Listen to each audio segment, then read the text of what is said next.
Hey everyone, it's Billy Carson, also known as Forbidden Knowledge. Here we are, guys.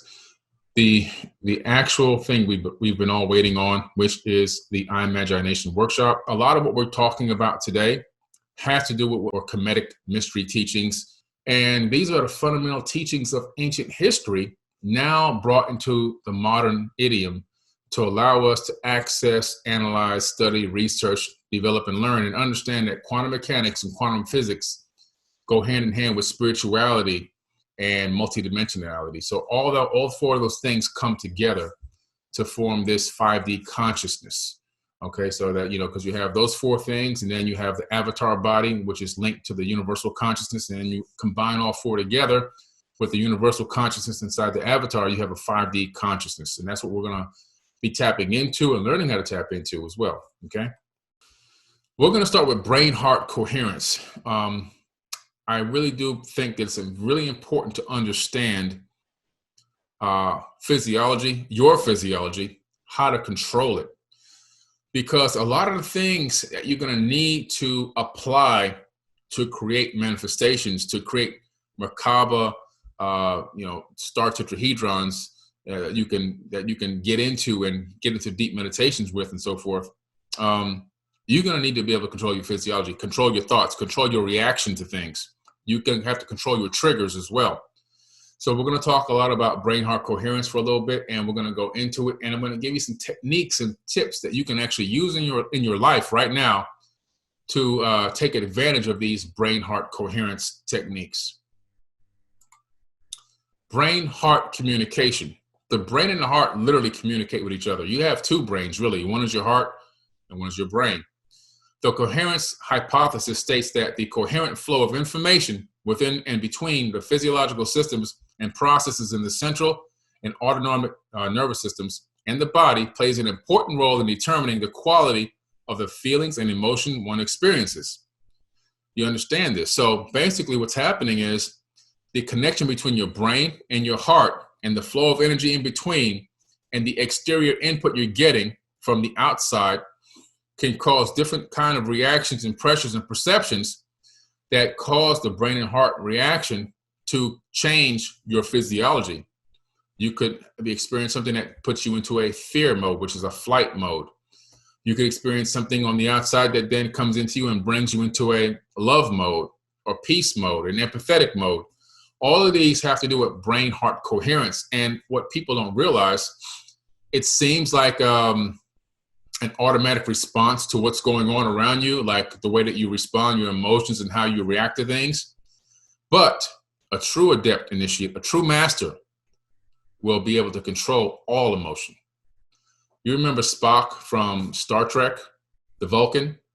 You see, the Vulcans had excelled to a very extremely high level civilization and extremely intelligent beings that were capable of doing many things in many different galaxies and in many different planetary systems. They could be science officers on any planet. They could be a commander or a captain on any starship because they control their emotions and they lead with logic. Now, you don't have to be as stoic as a Vulcan, but what I'm saying is it's very important to understand how to control your emotional output. And when you can do that, you can harness that emotional energy and you can actually alchemically convert it into things that need to be taken care of or direct it in a way that benefits you better. The ability to alter one's emotional responses is essential to overall well-being and meeting demands of life. One of the chief symptoms of the events of such trauma that overwhelm our capacities to successfully handle and adapt to them is a shift in our internal baseline reference, such as there ensues a repetitive activation of the traumatic event. So we like to repetitively go over things that were traumatic to us. We live them over and over and over in our mind. We have to stop doing that. The past is the past, and you only experience the past as a memory because you are literally creating that memory in your mind. You're uploading that information back to the front of your mind again. It had already been stored in another location in your brain, and you keep reliving it, and you're reliving it over and over. That is causing a lot of trauma, conscious trauma. This can result in high vigilance over sensitivity to environmental signals, which are reflected in inappropriate emotional responses and autonomic nervous system dynamics. In this article, we discuss the perspective that one's ability to self-regulate the quality of feeling and emotion of one's moment-to-moment experience is ultimately intimately tied to our physiology and the reciprocal interactions among physiological, cognitive, and emotional systems. So what we're talking about here is the way that we're responding to exterior input, if left unchecked, will cause us to lose control of our physiology and go into depression, anger, frustration, fear, all these things that bring down our immune systems, bring down our consciousness, bring down our frequencies. And this is by the way, guys, what I'm reading to you is peer-reviewed science, because some of you know that I like to include real peer-reviewed science with what I'm talking about, so it's not just me talking off the top of my head. That what I'm bringing to you is backed by people, not just one, but many people, and peers have reviewed it, and a lot of this stuff has made it into scientific journals. So this is real stuff, real information. So these interactions form the basis of information processing networks in which communication between systems occurs through the generation of transmission of rhythms and patterns of activity. Again, remember, brain-heart coherence. Interactions, it's a network. Your body is an actual internet. All your cells, all your atoms inside of your body, all of your different organs, all this stuff is a multiverse. And the multiverse is on this net. And it's all communicating. Heart's communicating with the brain.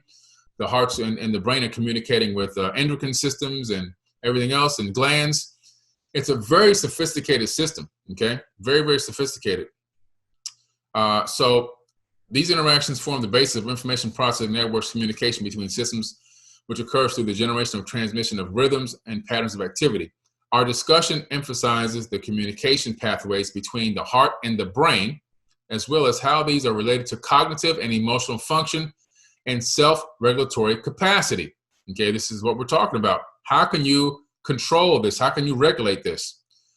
We discussed the hypothesis that self-induced positive emotions increase the coherence in bodily processes.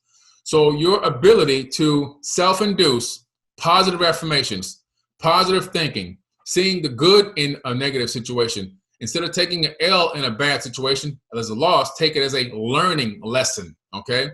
And reprogramming yourself in those ways will get you into a better heart-brain coherence frequency, giving you the ability to not only conquer the situation or the problem, but take you to the next level consciously, and also be able to then even share and spread that knowledge with others and walk in a positive vibration always, so that you can continue to control your reality tunnel and don't let these blindsided things and issues destroy your inner peace. This is what we're talking about here. The shift in the heart rhythm, in turn, plays an important role in facilitating higher cognitive functions. Okay, so this is important. So the heart and the brain, when the heart frequency drops, it affects the way you can think. This is why when you're in a situation where you're in a relationship, for example, and somebody breaks your heart, you become depressed. You can't eat. You stay at home. You can't go to work. All these things you see in movies and shows or whatever really happens to people, and it's because of that brain-heart coherence thing. It's what's happening. It's the heart is turning off the brain, literally. That's really what's happening. Over time, this establishes a new inner baseline reference and a type of implicit memory that organizes perception. So the longer you go through these types of, allow yourself to go through these types of emotional swings and allow yourself to have these type of disruptive brain-heart coherence network situations without you having any positive input or reprogramming of it to resynchronize the right frequency, you're actually putting yourself in a position to suffer from this on an ongoing basis, suffer from these things that you shouldn't even be able to suffer from. You shouldn't even have a worry about these things, but you're suffering from them because you've been disconnected from your true power on the inside to reprogram yourself and fix the issues and problems with the brain-heart coherence and go and move it to a higher vibrational frequency so that you can move back into the law of attraction, move back into abundance and everything else. We can't allow the low frequency mindsets to destroy all the work that we've been doing to get positive and stay positive by allowing these low frequencies and this this sorrow to seep in and then to relive over and over again. Without establishing a new baseline reference, people are at risk of getting stuck. So without establishing a new baseline reference, in other words, a new baseline reference is when you literally say, okay, this situation just happened to me. Let me learn from it. Let me take the positive out of it. Okay, great. I've got that now. I've got a good understanding of that. Now what I'm going to do is I'm going to speak positive. I can handle the situation. I'm going to excel past the situation. My life flows abundantly. Abundance is going to come to me. Solutions for this situation are going to come to me. Solutions will find me. I don't have to find them. I'm going to move in positivity. I'm going to move in unconditional love. I am a powerful being. I am phenomenal. I am great. I am good at what I do. I'm getting goosebumps just saying that right now. I'm literally getting goosebumps, guys, while I'm saying this, because I truly believe it. And that's how you have to say it. You have to vocalize it verbally, out loud, creating cymatic frequencies coming out of your throat, which we're going to talk about today, that go out into the ether of space-time and alter future realities in the third dimension. When people say, what do you do for a living? They ask me all the time. I say, well, I create ripples in space-time that alter future realities in the third dimension. How do I do that? Because I vocalize positivity. I impart wisdom, knowledge, and understanding. I'm imbued with power and understanding and divine knowledge and wisdom. And I walk in that power and that grace. And when I walk, doors fly open. So that's the mindset that I'm walking with. And when I walk like that, I feel like I'm a superhuman. I'm a superhero. I'm a multidimensional superhero outside of a human avatar body. And that's the mindset that you have to operate and walk with. And if you don't, then you fall into this mundane cycle with this very low frequency, poor heart-brain coherence that puts you into a mode of suffering. So, this is what we're talking about. This is amazing stuff. I hope you guys are really understanding what I'm telling you here. I'm going to read that line again. Without establishing a new baseline reference, people are at risk of getting stuck in a familiar yet unhealthy emotional and behavioral pattern, living their lives through the automatic filters that past familiar or traumatic experiences give you, okay? The scientific truth behind affirmations, proof that DNA is programmed by words.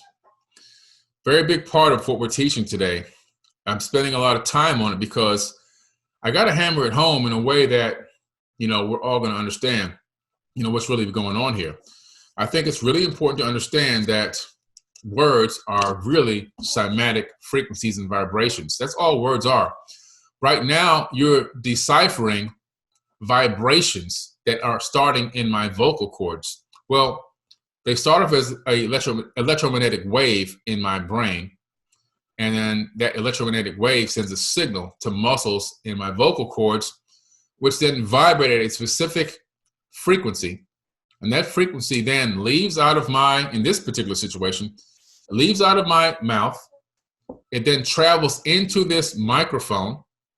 And this microphone then sends it down a cord into a computer. The computer then wirelessly converts it into invisible streams of data and sends it to a router. That router then takes that vibration and transmits it down a pipeline of data to a hub. That hub then transmits that into a satellite dish, which then sends it into space. It goes to a satellite in space. Then my frequency travels back down to Earth in another region of the planet and split into multiple frequencies, just like human consciousness is split from one source, but still connected. And then it travels down a cell phone tower. It travels down another data pipeline. It moves up different streams of data processing into whatever device you're looking at and watching. And then it goes into a speaker with a magnet, which then has another oscillation vibration. That's what speakers do. And it replicates the vibration that I started here on this end. And then your ear picks that vibration up, and little things inside of your ear jiggle. And then those jiggles get sent to your brain. And then your brain says, oh, okay, I can decipher this information. Thanks for the data. This is what he's trying to say. That's the process. All from cymatic frequencies emanating from your throat. That's how powerful this stuff is. That's how powerful this is. Cymatic frequencies are powerful. That's why you have to speak things into existence. You can think them. Thinking is good too. But when you speak, this is what Thoth talks about in my book, The Compendium of the Emerald Tablets. vocalizing, speaking into existence. He actually has a list of different frequencies that you're supposed to speak when you get into a bad situation. And these frequencies are affirmations of cymatic frequencies. They're not names of people. Some people thought that they were names of people, but they're actually not. They're not names of people. These are frequencies that you're emanating and you're vocalizing. And those frequencies, backed by conscious intent and thought, change your reality tone, okay? Spiritual teachers have known for millennia that our body is programmable by language, words, and thought. This has now been scientifically proven and explained. Human DNA and consciousness act like a biological internet, it seems. This is from a science magazine, okay? Real science. Let's go over some. Recent scientific research carried out in Russia can now explain a phenomena such as the clairvoyance, intuition, spontaneous and remote acts of healing, self-healing, affirmation techniques, unusual light auras around people, namely spiritual masters, like rainbow light bodies, for example, and how people can use mind power to influence weather patterns and much more. Yes, you can change the weather. Individually or even collectively, you can alter weather patterns. That's the power that has been scientifically proven inside the human avatar body through the use of consciousness and vocal affirmations. Back in the old days, now when you read some of these books about witchcraft and things like that, you would call it casting spells.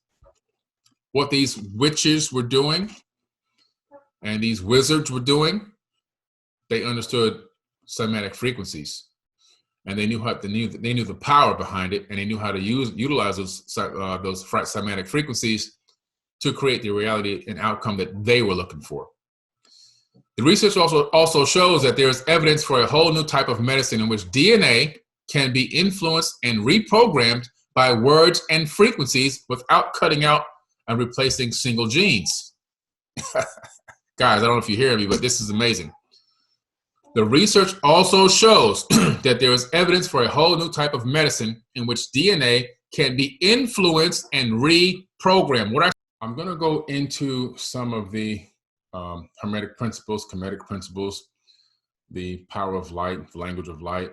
I'm going to go into some of the information that has to deal with conscious light, intelligent particles. Because we have to also dig a little deeper to understand the fundamental basis of our reality. It's vitally important that I cover this on our way into the Merkaba meditation. And I really do believe that this information is totally and absolutely vital to understanding what's happening, what's being processed with every single thought that we think in our mind, okay?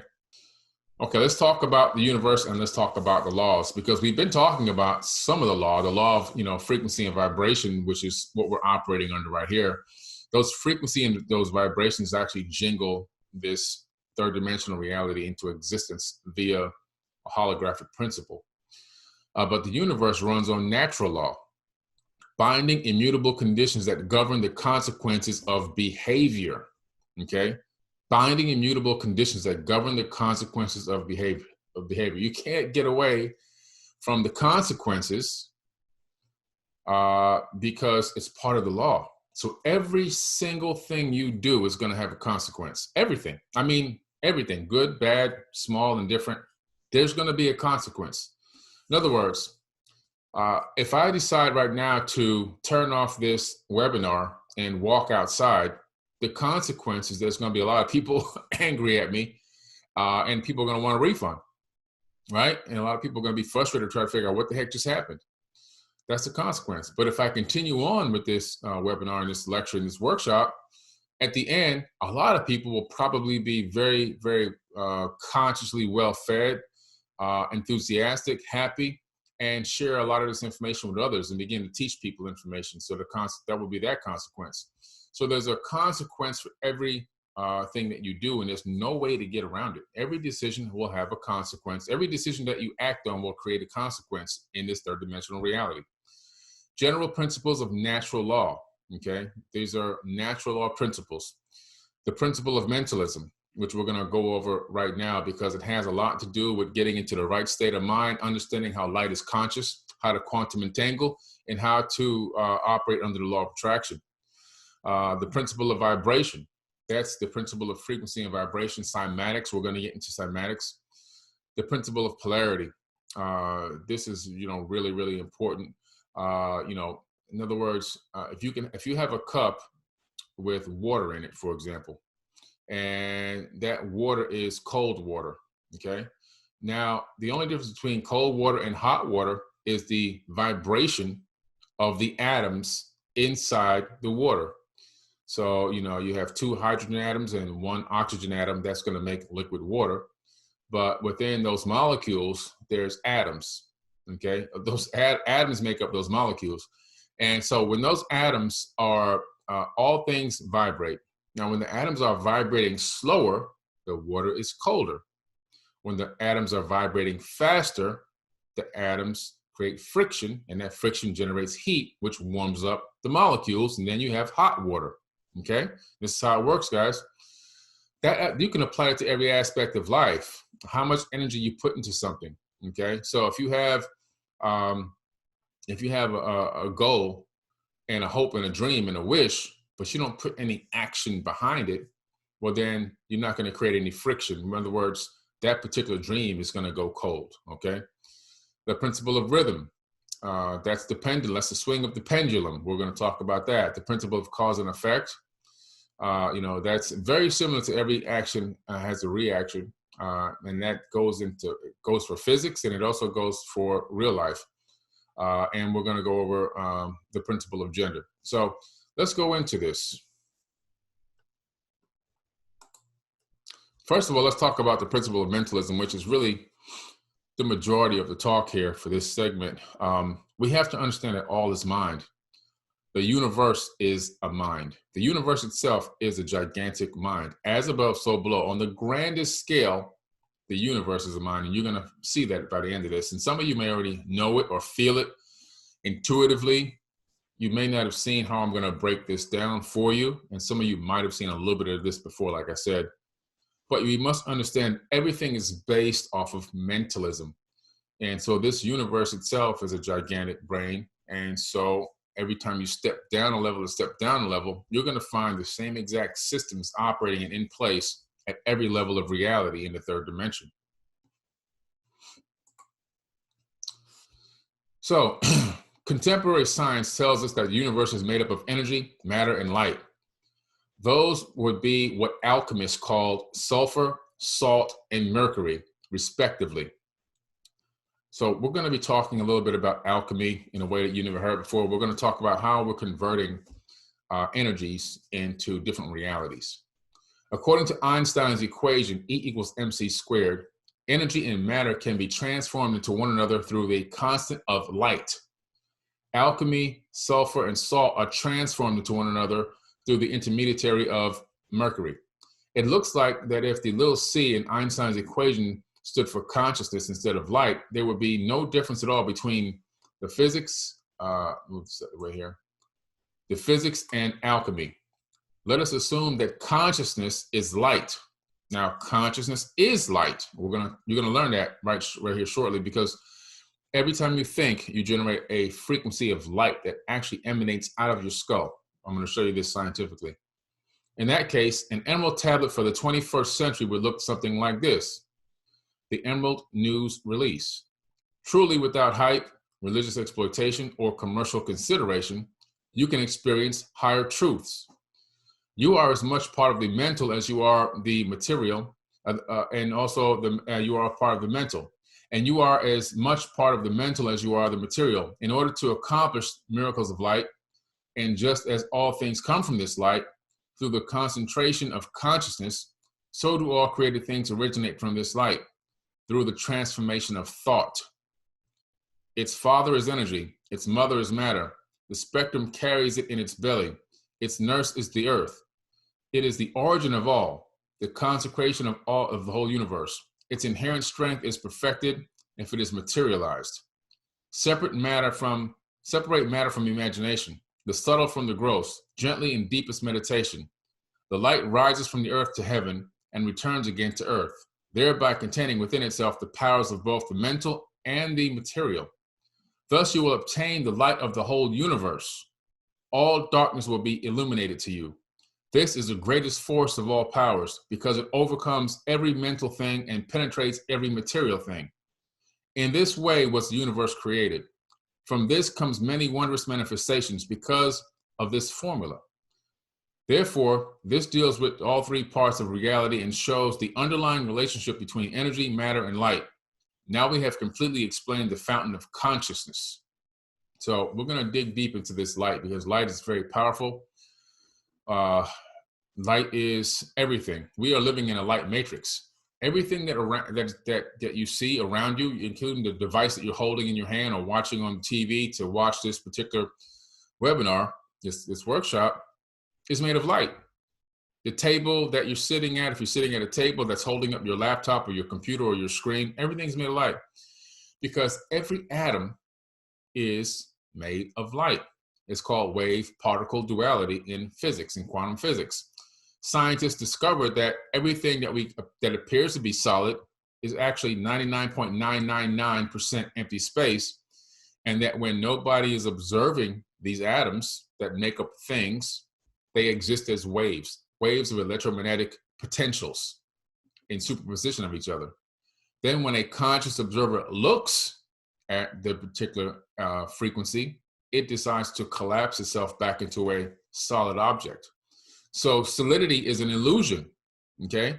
So we're gonna go into this and hopefully you get a better understanding because understanding this is a very crucial part of understanding how to manipulate the matrix, reprogram it, reprogram yourself, and create the reality that suits you the best. Physics today, mapping the magnetite crystal in the human brain. So we're gonna talk about this. The human brain has millions of crystals inside of it. And these crystals are in your brain, in the base of the spine mostly. And the thing about these crystals, they're magnetic nanoparticles that really can detect magnetic fields. Even though we've been so disconnected from nature, we don't even realize that we're detecting magnetic fields. These are the same magnetite crystals that birds use to flock to the south, animals use to navigate the planet. Like, for example, sea turtles will return to the beach where they were born and lay their eggs. It's really amazing stuff how animals are able to use this magnetic field to navigate, bats and everybody else. And human beings have these same magnetite crystals, which can be used for so much more than just navigation. And we seem to have been disconnected from even being aware that we can observe magnetic fields. Now, they took a person in a study and put him inside of a room with a gigantic magnet. And they began to move the magnetic field around the room to see what would happen to the person's mind. So they put little electrodes on top of the skull to pick up the signals from the mind, because remember I told you, every single thought your brain thinks, it literally generates an electromagnetic frequency that can be read by a computer and taken to a screen so we can analyze it. Why? Because light's emanating from your skull 24 hours a day, 7 days a week. You can't stop it. So they put the little skull cap on with the electrodes to pick up the signal, and guess what happened? The brain was detecting a moving magnetic field in the room. So we still have the capability, we're just unaware of it. If you ever look at tsunamis and how they affect an area, and after the tsunami is gone and washed back out to sea with all the dead bodies of humans, you notice that there's no dead animals, only dead humans. Why is that? All wild animals have already been long gone from the area before the tsunami even arrives. They know that there's a tsunami coming. Wild animals, they head for the hills, they head for the mountains. They're well aware of it, sometimes days in advance, okay? Sometimes even weeks in advance, they're aware of it and they're gone. But you'll see the dead bodies of human beings washed out and washing back up on the beach. Why? Because we're taking selfies of the tsunami coming in, we're watching it sweep us away, I don't know what we're doing, but we're not paying attention. We're not aware of this power that's inside of us that some might want to call psychic power. Some may call, clairvoyance. It's all part of the human physiology and this avatar body that we're already plugged into, and we're not utilizing all of our skills and potential talents. Some people are, but not all of us. Some people think that those capabilities are gypsy magic. It's built into your avatar body. Telekinesis, psychic powers, clairvoyance. It's not magic. It's actual real physics. Remember I told you at the beginning what Nikola Tesla said. When we actually begin to understand the unseen, then we will advance. We will not advance until we understand these principles of the unseen. Crystal in the magnetite brain. So you can see here, the cerebellum and the brainstem, mostly where a lot of these magnetite crystals are located in the human brain. This is real biology, guys. This is, you know, what's crystals? Crystals are powerful. I did a whole show on Dame Dash Studios about crystals. When you have a lighter and you strike a lighter to turn the, you know, generate a flame to light your cigarette or whatever you want to light, your grill or whatever, that lighter is not rubbing pieces of metal together to get a spark and get a flame. What's happening when you pull down on that lighter, when you strike down, you're putting pressure on a crystal. Yeah, there's a crystal in your lighter. And when you strike down on it, you pressurize the crystal, and that pressurized crystal creates a spark, which then creates a fire, a flame for you to maintain. Crystals are also great for communication. This is why I think crystals are alive. Crystals are sentient beings in themselves. So you have sentient entities living inside of your brain called magnetite.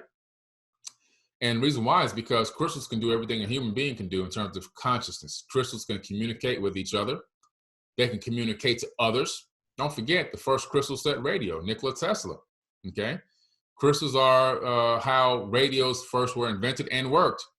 They emanate a frequency and then pick up and decode frequencies. Crystals can communicate through radio waves, okay? Which we can then auditorily, we can listen to, and we can decipher cymatic frequencies and understand what the crystal is saying. The crystal is talking to us. That's what's happening. Crystals they're just so, they're sentient. They can grow. They can grow on their own. They have different vibrations and frequencies. You know, there's almost like different races of crystals even. You know, so it's just really amazing. It's really amazing. So I really do believe that crystals are alive. They're sentient. To me, they're sentient beings. They have consciousness at a certain level that we can't perceive or we don't relate with, but it's there. Interesting picture here. This is called the neuralets of consciousness. These neurons wrap around the human brain, and they work in conjunction with the magnetite crystals to secure consciousness inside this avatar body. And it looks like a crown of thorns when you do a scan. All doctors agree that this is what they call they nicknamed it the crown of thorns, you know, like Jesus wore in the biblical stories. Isn't it ironic that this really exists, that these neural correlates of consciousness, these nerves, that's 3 gigantic nerves that wrap around the brain like a crown of thorns, which gives you more insight to the story as to what's really being told here in that story, and a better understanding of how it's really about a level of consciousness. Being born again has nothing to do with begging somebody for forgiveness and dipping your head in some water. Okay, being born again is when you wake up to another level of understanding. And every level that you get to, you're born again and again and again as you transcend, as you ascend and become an ascended master, an adept initiate, an ascended master into the mysteries, into the knowledge and wisdom of the ancients, which now we call modern information or educational teaching and studies. This stuff that we're talking today is super ancient. It may sound very scientific to you, but we're still not even close to the level of the ancients in terms of their scientific capabilities and understanding as well.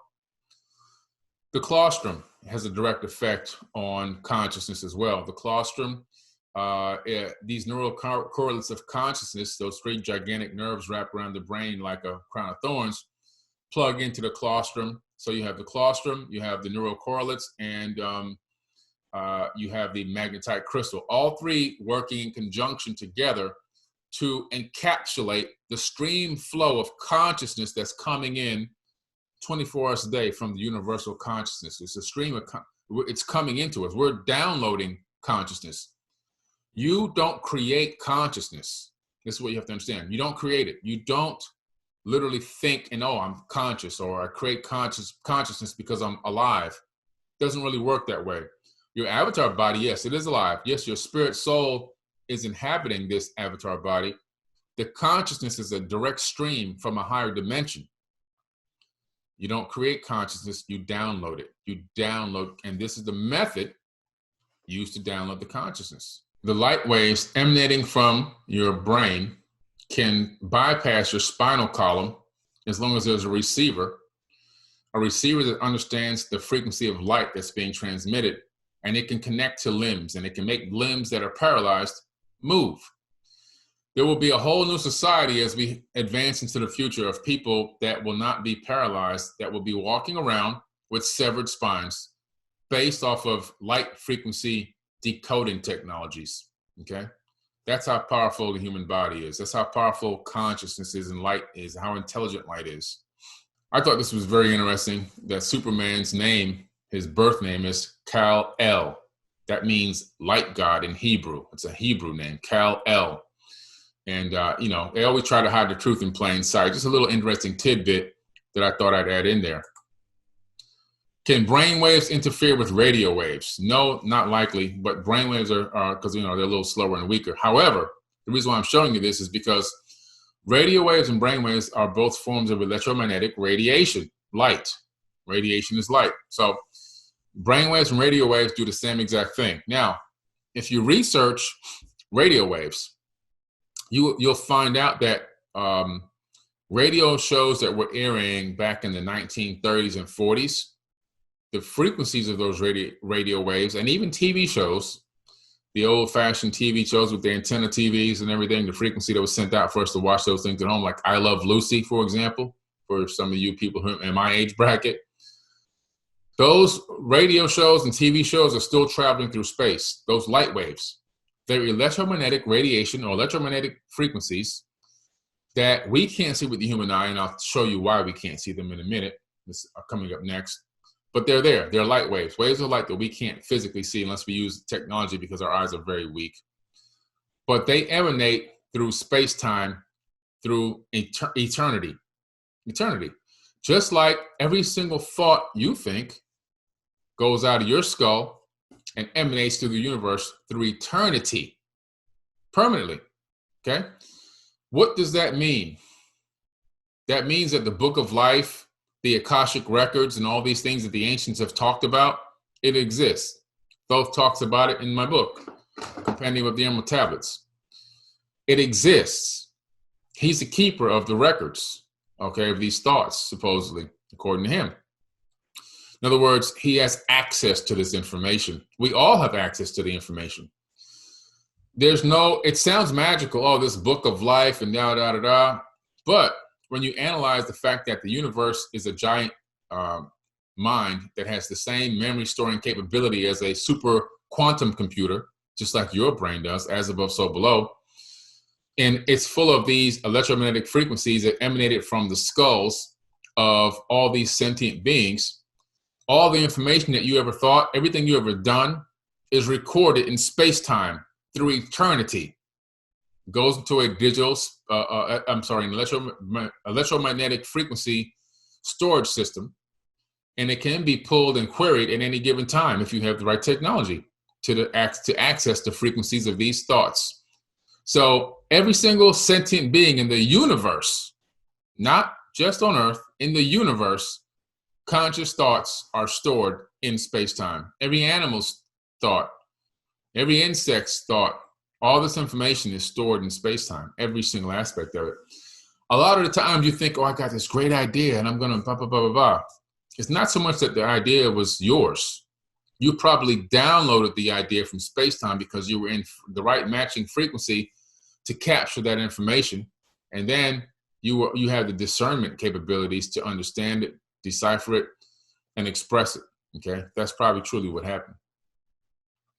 The human brain also emits waves, like when a person focuses their attention or remembers something. This activity fires thousands of neurons simultaneously at the same frequency, generating a wave, a light wave, a wave of light. Okay, so guys, I can't say this is real science. This is School of Engineering.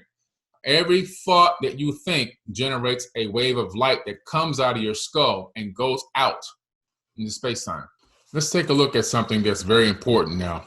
Understanding how DNA stores information. I've said this before many times. I've said this before many, many times, guys. Many times. And I talked about how DNA is a storage medium, how it stores information, and how it actually has the capability of uploading and downloading directly from computers. Now, to show you guys how far we're advancing and how fast we're advancing, this is an old post that I made actually 2.5, maybe 3 years ago. Encoded in your DNA is the key to unlocking the mysteries of the universe. And at that time, a single gram of DNA could store 5.5 petabits of data, or about 700 terabytes of data in 1 gram, which is just 1 drop. Now, forget about that. That's out the window. They've already stored many more times that into a drop of DNA. Now, why is this important? It's important to understand that your DNA is programmable. It takes coding. It reads coding. And it's able to upload and download information. So when people say, you know, I get downloads, or I get a download, or they say, you know, the information came to me from space or from time or from heaven, or all these different things you hear people saying, they're not making it up. If you don't understand what we just learned right here, then you may think, God, sounds ridiculous. But when you understand that DNA, as we talked about earlier, remember, go down the path, study this video intensely. We talked about the fact that DNA responds to frequency and vibration, and it also emanates its own frequency and its own vibration of electromagnetic radiation, which is light. So DNA resonates its own electromagnetic frequencies. And because of information that already exists out here, and the DNA is in here, and the frequency is emanating from the body up to 12 feet away, remember? That DNA, that frequency, that heart frequency, that torus energy field, with all the information encircling it, can capture information directly out of space-time and bring it into your body, which you would then have to require discernment to physically understand what you just downloaded, and then actually be able to speak on it or explain it or make it into an invention or whatever the information is. Intuition, advanced forewarning of things to come, whatever it is, that's coming from your DNA downloading the information. Because time is an illusion, DNA can download information outside of space and time. In other words, it can download multidimensional information as well. We are multidimensional beings. So the DNA can also download information that is multidimensional information. It can download information that you may think, wow, you know, that's too far in the future, or that's too far in the past. Not necessarily, because remember, at higher dimensions, the past, present, and future happen all at once. We only use time as an arrow to point us in a specific direction, because there's so much going on in this third dimension at one time. And the way that our avatar bodies are set up, we can only process a limited amount of that information at once. So the benefit for us to put an arrow of time, it gives us the capability of really putting a limit to what was really going on out here, so that we can focus and not be distracted by all the multitude of things that are happening at the same time. For example, in higher dimensions, the past, the present, and the future occur at one time. Envision yourself inside of a house. Now envision yourself in different rooms in the house at the same time, but at different ages. Now envision yourself as a multidimensional being above the house, looking down into the house and seeing yourself in multiple rooms at the same time in the same house, but at different ages. That's what's going on in the multiverse, in the multidimensional verse, and how entities and beings and even consciousness is able to transcend space-time and transcend age and past and present and future all at once, because it's able to see and observe and be a part of everything simultaneously.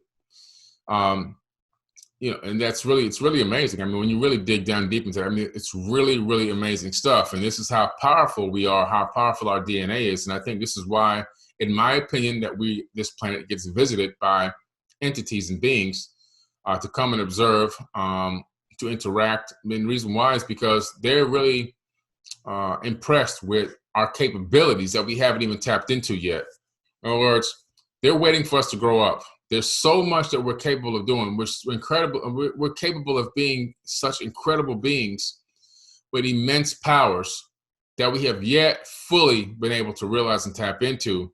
And they're waiting for that day to see us move into that level of consciousness when we literally obtain and regain our full potential and our full powers that we're capable of. It's really amazing. That's when we're heading into the golden age. I mean, we're in the beginning stages of that now, as we're heading into officially the Age of Aquarius in 2025. That's when it starts. 2025 is the beginning of the Age of Aquarius, as we're going to see a lot more enlightened beings on this planet moving towards, as we head up that yuga, up into the golden age. Okay.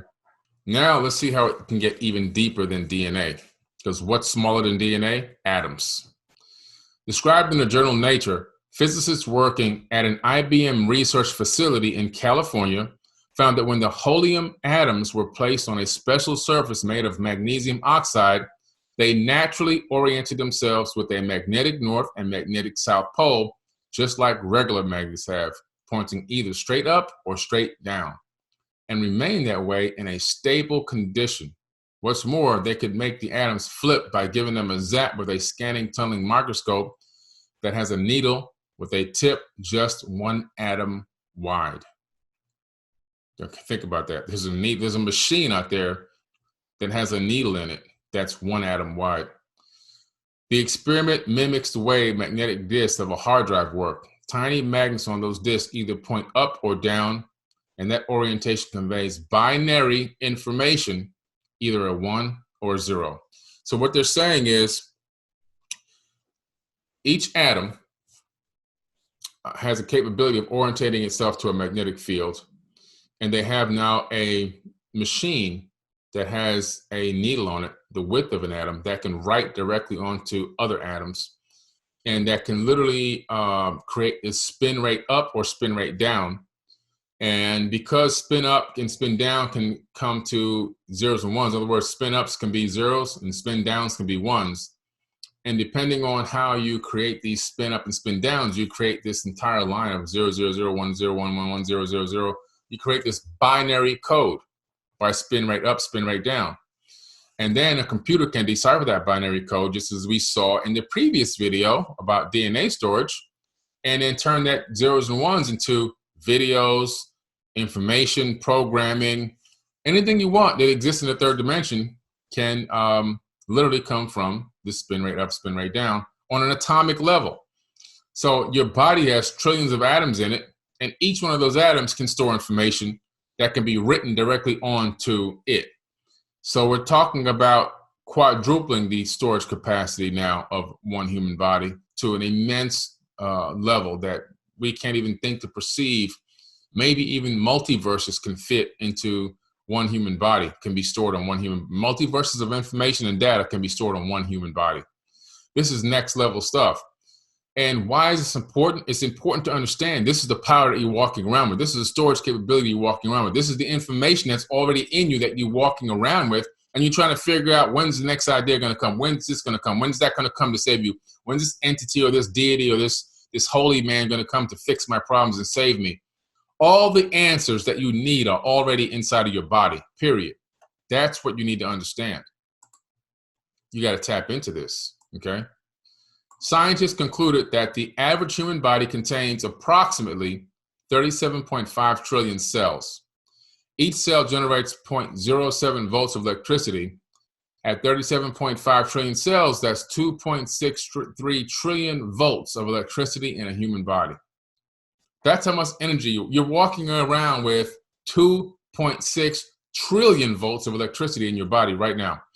When you see the Matrix movie, which I think is a documentary, not a movie, and you see Neo wake up inside of that artificial womb, and he gets up, and he's got all these tubes and plugs coming out of him, and then he starts to look around, and he sees all these other human beings inside of these artificial wombs asleep, plugged into the Matrix grid. And the machines, according to the documentary, say that they're utilizing human beings as an energy source to power the machines.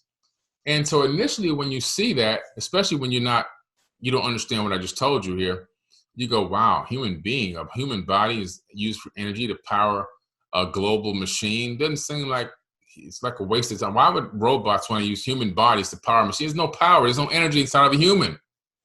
No, wrong. Each body has 2.63 trillion volts of electricity inside of it. This is where Qigong masters get their abilities from. This is where Reiki healing practitioners get their abilities from. They're not getting it from mystical fantasy and and gypsy work and stuff like. No, they're getting it because it's real. It's real physics, guys. It exists in the body already. They have learned how to channel that Qigong energy, that Reiki healing energy, up through the chakra system, the energy grid inside the human body, the natural grid that already exists, and they're able to move it into their extremities, like their hands. Some can focus it into the forehead, and they're able to utilize that frequency energy as healing techniques and healing tactics. Even some Qigong masters can generate enough heat to burn or turn a ball of paper into a fireball, so they can actually create fire coming out of their hands. For years, decades, they have been proven, Qigong masters, to be able to, they can point one of those at a person doing Qigong, and they can have their hands out, and you can see the temperature on the thermometer getting raised, because they're raising the heat temperature by channeling this energy that's inherent already inside the body.